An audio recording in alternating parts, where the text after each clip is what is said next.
Hi guys, அஸ்ஸலாமு அலைக்கும். Welcome back to good things channel. இன்றைக்கி இந்த வீடியோவில் என்ன பார்க்க போகிறோம் அப்படின்னா, கோதுமையை வச்சு ஒரு பிஸ்கெட் தான் செய்ய போகிறோம். பிஸ்கெட்னு சொல்லலாம், இதை வந்துட்டு ஸ்நாக்குன்னு சொல்லலாம். ஸோ வந்துட்டு இதை தான் நான் வந்து இந்த வீடியோவில் வந்து உங்களுக்கு காட்ட போகிறேன்.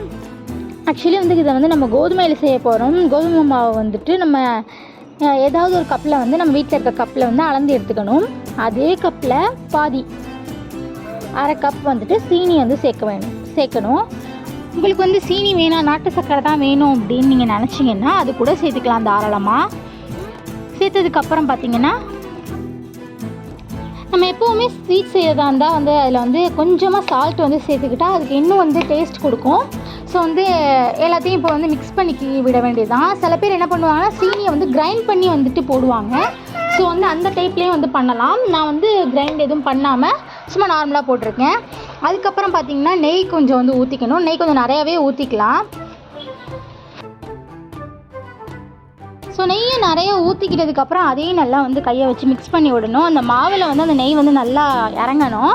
ஸோ வந்து பத்தலைன்னா இன்னும் கொஞ்சம் கூட ஊற்றிக்கலாம். ஸோ வந்து இந்த கோதுமை மாவு வந்து அந்த நெய்யோடு சேர்ந்து அப்படியே கலரே மாறிடும். ஸோ வந்து நம்ம அழுத்தி நல்லா பிடிச்சோம் அப்படின்னா மாவு அப்படியே ஸ்டிஃபாக நிற்கணும். ஸோ அந்த பதத்தில் இருந்தால் போதும். கரெக்டான கன்சிஸ்டன்சி அதுதான்.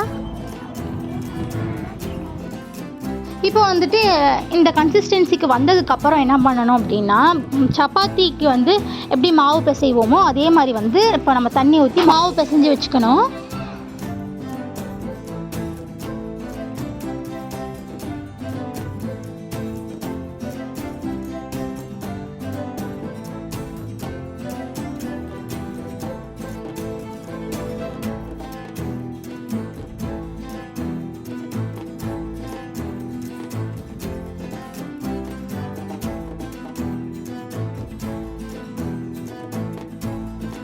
இந்த மாதிரி வந்துட்டு மாவு பிணைஞ்சதுக்கப்புறம் வந்துட்டு இது வந்து அப்படியே ஒரு 10 மினிட்ஸ்க்கு விட்டுற வேண்டியதான். ஸோ அதுக்கப்புறம் வந்து சப்பாத்திக்கு வந்து நம்ம எப்படி வந்து போடுறதுக்கு உருட்டுவோமோ அதே மாவு பிசைஞ்சு வந்து உருட்டிக்க வேண்டியதான். இது வந்து பெரிய ஷேப்பாகவும் இருக்கலாம், சின்ன ஷேப்பாகவும் இருக்கலாம். நம்மளுக்கு வந்து எந்த ஷேப்பில் வேணுமோ அந்த ஷேப்பில் வந்து நான் வந்து உருட்டிக்கிறேன்.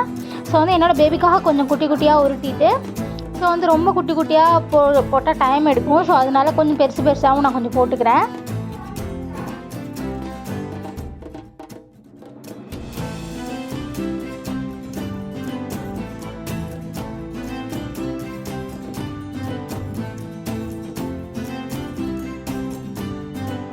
இது வந்துட்டு ஃப்ரை பேன்லேயே நம்ம பண்ணலாம். ஏன் நான் பண்ணல அப்படின்னா வந்து ஓவராக எண்ணெய் குடிக்கும். வந்துட்டு நம்ம தோசை தவாவில் பண்ணும்போதுமே ஓவராக தான் எண்ணெய் குடிக்கும். பட் ஆனால் வந்துட்டு ஃப்ரை பேன் வந்து ரொம்ப ஓவராக குடிக்கும். ஸோ அதனால் வந்துட்டு நம்ம வந்து ஃபேன் காற்றுல வந்து கொஞ்சம் ஃப்ரை பண்ணி எடுத்துகிட்டு கொஞ்சம் ஆற வச்சதுக்கப்புறம் வந்துட்டு நம்ம உடச்சி பார்த்தோம் அப்படின்னா உங்களுக்கு வந்து அந்த கிறிஸ்பினஸ் தெரியும்.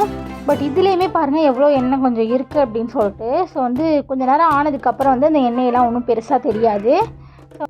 சாப்பிடும்போதுமே மொறுன்னு நல்லா டேஸ்டியாக இருக்கும். நம்ம சேனலை அப்போ தான் ஃபர்ஸ்ட் டைம் பார்க்குறீங்க அப்படின்னா சப்ஸ்கிரைப் பண்ணி வச்சுக்கோங்க. தேங்க்யூ ஃபார் வாட்சிங்.